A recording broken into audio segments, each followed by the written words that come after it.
Դե ինչ, քանի որ տեղյակ եմ, որ նաև փոքրիկներն են նայում, որոշել եմ մի փոքրիկ էջ պատրաստել իմ փոքրիկ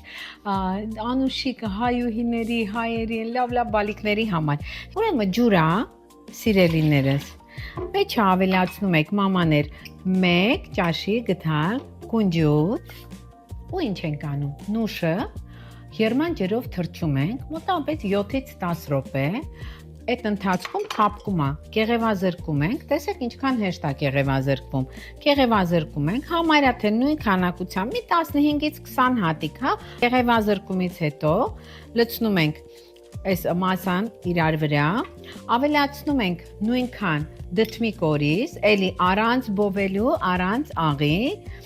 և մենք իրան հարելու ենք, ես մի քանի հատ էլ նուշ ավելացնեմ, նուշը շատ կարևոր է, քանի որ իր մեջ վիտամին E կա, մագնեզիում կա, եւ այս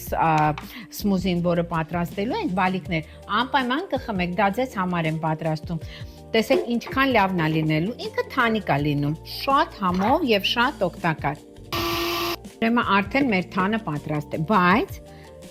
երեխեք նայեք, սրա կարևորությունը ինչն է։ Ամրացնում է մեր ողնաշարը, մեր մկանային կառուցվածքը, որպեսզի մենք չունենանք սկոլիոզ եւ կիֆուս հիվանդությունները։ Այս սաստավը օգնում է, այս համադրությունը օգնում է, որ ձեր բալիկների եւ ոսկորները եւ մկանները առողջ լինեն։ Փոքրիկներ կխմեք անպայման։ Նայեք ինչ լավն է, տեսեք։ Տեսեք։ Քամիչով անցկացնում ենք փոքրիկների համար անպայման։ Խառնում ենք, անպայման քամում ենք փոքրիկների համար, մեծահասակներ կարող եք ուղղակի այդպես խմել, բայց մի կարևոր բան եմ ուզում զգուշացնել, որովհետև զանգերը շատ են լինում։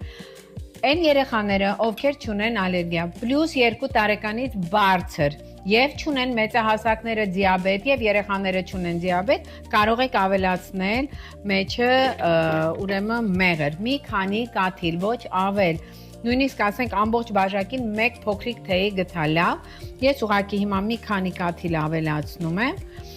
եւ այս սաստավը օգտագործում ենք առավոտ եւ երեկո 30-ից 50 միլիգրամ։ Շատ օգտակար է, խնդրում եմ ուշադիր եղեք ձեր երեխաների առողջությանը եւ ձեր առողջությանը։